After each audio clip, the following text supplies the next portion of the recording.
Silakan ketua kelas untuk menyiapkan terlebih dahulu. Tempat duduk siap. Doa lantai. Selesai. Salam.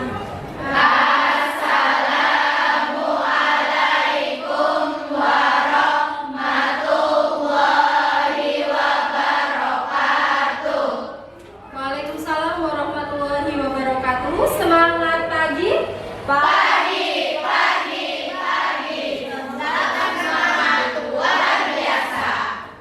Tepuk tangan untuk mereka. Ya, terima kasih atas semangatnya untuk pagi ini. Sebelumnya saya presentasi terlebih dahulu. Alia Dwi Safitri, Alia Labibah, Apri Ayu Lestari, Awal Wulan Ramadhani, Laila Nurhaliza. Ya, yang tidak berangkat ada 2 siswa ya sakit. Lihat dari teman kamu yang sakit, silakan untuk kalian untuk jaga kesehatan dan usahakan untuk tetap menjaga pola makan. Kalau hujan ya mengantisipasinya dengan membawa mantel atau membawa payung ketika untuk kegiatan di sekolah untuk menghindari sakit-sakit yang sedang musim di masa penghujan. Gitu ya. Sudah siap untuk belajar? Siap. Untuk pembelajaran hari ini kita akan bertemu dengan materi rekonsiliasi bank. Untuk pembelajaran kemarin kita sudah membahas apa ya sebelum ke rekonsiliasi bank? Kas kecil ya. Yang pertama metode dana tetap dan yang kedua metode dana tidak tetap. Betul sekali. Untuk kas kecil kita kemarin sudah ada 2 metode, yaitu metode dana tetap dan metode dana tidak tetap. Apa yang akan kita pelajari hari ini yaitu kompetensi dasarnya, menganalisis pengelolaan dana kas perusahaan di bank, kemudian untuk keterampilannya melakukan pengelolaan dana kas perusahaan di bank. Tujuan pembelajaran yang akan kita pelajari hari ini yaitu yang pertama, setelah melihat PowerPoint, peserta didik diharapkan mampu menyimpulkan definisi dan tujuan dari rekonsiliasi bank. Tujuan yang kedua yaitu menganalisis transaksi yang menyebabkan selisih dalam laporan rekonsiliasi bank. Selanjutnya, peserta didik mampu menguraikan bentuk-bentuk dalam laporan rekonsiliasi bank, dan tujuan pembelajaran yang terakhir adalah menyusun laporan rekonsiliasi bank. Rekonsiliasi bank. Rekonsiliasi bank akan terjadi apabila catatan kas perusahaan tidak sama dengan catatan rekening koran yang bank kirimkan kepada perusahaan.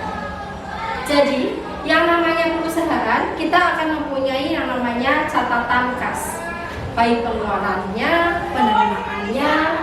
Nah, begitu pula dengan bank. Bank juga mempunyai catatan rekening atas uang yang kita tabungkan di bank.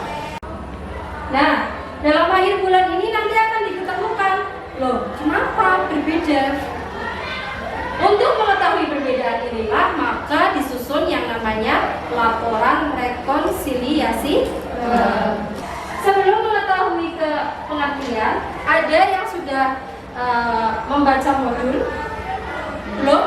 Belum ya? Oke, saya kasih kesempatan 15 menit untuk membaca modul.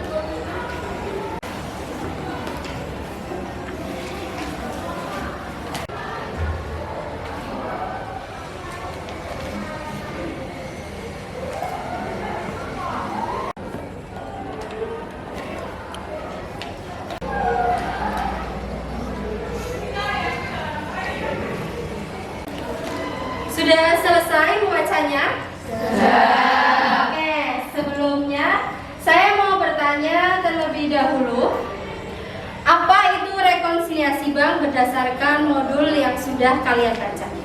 Ya, apa itu rekonsiliasi bank? Ada yang mau menjawab pertanyaan Ibu? Rekonsiliasi bank adalah sebuah bentuk pengendalian terhadap kas di bank dengan catatan kas perusahaan secara periodik yang menjadi sebuah pembanding. Pihak dari bank mengirimkan laporan kas yang berisikan seluruh seluruh transaksi penyetoran selama periode tertentu. Ya, betul sekali. Laporan rekonsiliasi.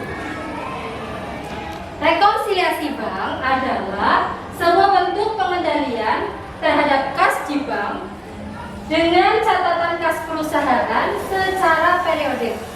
Jadi nantinya pada akhir periode bank akan mengirimkan namanya rekening koran. Rekening koran itu ada semua catatan transaksi-transaksi oleh perusahaan. Ketika perusahaan nabung, ketika nasabah melakukan pelunasan langsung ke rekening, atau ketika nasabah atau perusahaan tersebut menarik uang di dalam rekening koran tersebut. Maka nantinya bank akan mengirimkan laporan rekonsiliasi itu dan akan dicocokkan kepada catatan yang ada di perusahaan. Nanti kita akan membandingkan, oh ternyata ini ada kesalahan-kesalahan yang menyebabkan terjadinya selisih laporan rekonsiliasi bank. Coba tadi yang sudah baca modul, saya ingin bertanya tujuan dari rekonsiliasi bank apa yang sudah dibaca? Untuk mendeteksi adanya kecurangan, untuk mengontrol keuangan. Ya. Jadi melalui rekonsiliasi bank ini nanti kita tahu, oh orang yang kita suruh nabung itu beneran nabung atau tidak. Oh orang yang penarikan itu betul sesuai catatan kita atau tidak, untuk mengontrol keuangan. Ini dia tujuan lengkap dari rekonsiliasi. Yang pertama ada saldo awal periode. Dan yang kedua ada penambahan setoran. Coba diperhatikan baik-baik untuk analisis transaksinya. Ada transaksi yang oleh perusahaan sudah dicatat. Ternyata di bank belum dicatat. Itu merupakan transaksi penerimaan. Ada juga transaksi yang sudah dicatat oleh bank sebagai pengeluaran tapi belum dicatat oleh perusahaan. Nah, dalam hal ini berarti akan mengurangi saldo kas perusahaan. Atau juga adanya kesalahan pencatatan. Aslinya 5 juta, nyangkutnya 6 juta. Maka kalau sudah kesalahan seperti itu harus kita analisis apa pengaruhnya terhadap kas perusahaan baik di bank maupun di perusahaan. Untuk lebih memahami, maka saya akan menyuruh kalian untuk berdiskusi tentang laporan rekonsiliasi bank. Namun pada pertemuan pertama ini hanya sampai dengan analisis transaksi, belum sampai pembuatan laporan rekonsiliasi bank. Nah, selanjutnya kalian akan membuat yang namanya mind mapping atau peta konsep. Dalam mind mapping ini nanti saya akan bagi ke dalam 4 kelompok. Yang pertama adalah kelompok sebelah sini. Sebelah sini akan membahas sesuai dengan LKPD yang nanti akan diterima. Kelompok 2, kelompok 3, dan kelompok 4.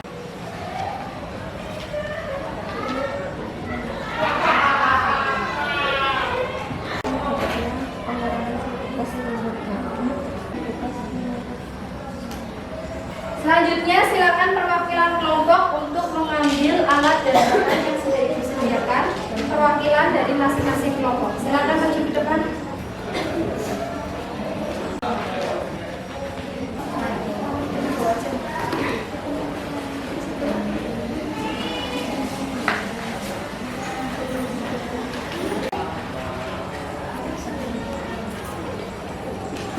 Oke, masing-masing perlengkapan bisa dimanfaatkan dengan baik.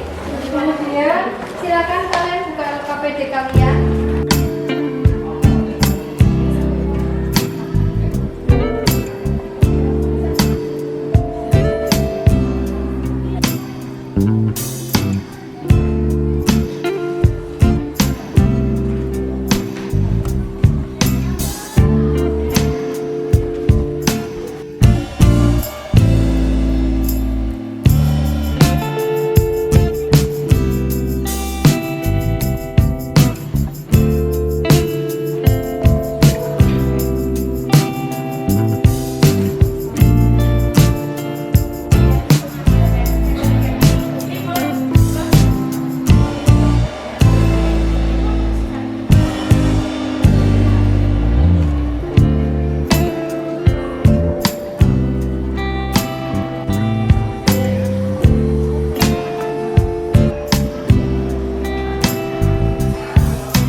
perwakilan kelompoknya. Ya. Sebelumnya, Assalamualaikum warahmatullahi wabarakatuh. Waalaikumsalam warahmatullahi wabarakatuh. Kami dari kelompok 2 ingin menerangkan tentang materi transaksi pengurangan saldo kas menurut bank yang akan diterangkan oleh KL Bilang. Cek yang beredar, yakni cek yang sudah dikeluarkan oleh perusahaan dan dicatat sebagai pengeluaran kas, tetapi penerima cek belum diuangkan ke. Yang mau ditanyakan? Perkenalkan, nama saya Karen Fahasa. Saya akan jelaskan tentang transaksi yang beredar. Maka untuk menyamarkan saldo kas menurut laporan bank akan dikurangi sebesar cek yang beredar karena suatu saat pelanggan akan mencairkan di lain periode. Mungkin sekian keterangan dari kami, kurang lebihnya kami mohon maaf. Wassalamualaikum warahmatullahi wabarakatuh. Waalaikumsalam. Tepuk tangan untuk kelompok. Untuk presentasi selanjutnya yaitu kelompok ketiga. Silakan majukan. Kami Wali, Assalamualaikum warahmatullahi wabarakatuh. Waalaikumsalam warahmatullahi wabarakatuh. Kami dari kelompok 3 akan mempresentasikan transaksi penambahan saldo kas. Transaksi penambahan saldo kas yaitu transaksi-transaksi yang oleh perusahaan sudah dicatat sebagai penerimaan tetapi oleh bank belum dicatat. Ada yang mau ditanyakan? Kenalkan, nama saya Eko Sari, saya dari perwakilan kelompok 4 itu bertanya, apakah yang dimaksud dengan deposit in transit? Deposit in transit yakni setoran yang dikirimkan ke bank pada akhir bulan tetapi baru diterima oleh bank pada bulan berikutnya. Sekian presentasi dari kelompok kami, kurang lebihnya mohon maaf. Kami akhiri. Wassalamualaikum warahmatullahi wabarakatuh. Waalaikumsalam warahmatullahi wabarakatuh. Tepuk tangan. Oke, untuk pembelajaran hari ini kita sudahi. Hari ini kita sudah membahas tentang laporan rekonsiliasi bank, tentang analisis transaksi yang mempengaruhi laporan rekonsiliasi bank. Untuk evaluasi sudah saya kirimkan pelatihan soal di WhatsApp. Nanti silakan dikerjakan sebagai nilai pengetahuan kalian. Oke, dari hari ini, pertemuan hari ini, apa kesimpulan yang sudah kalian dapatkan?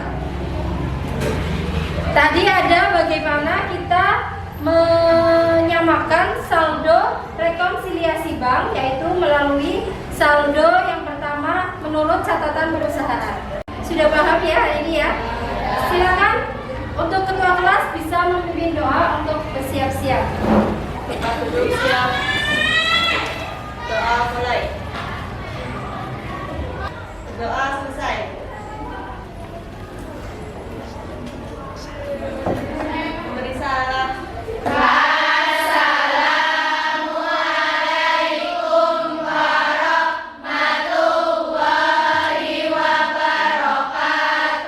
Waalaikumsalam warahmatullahi wabarakatuh. Selamat siang.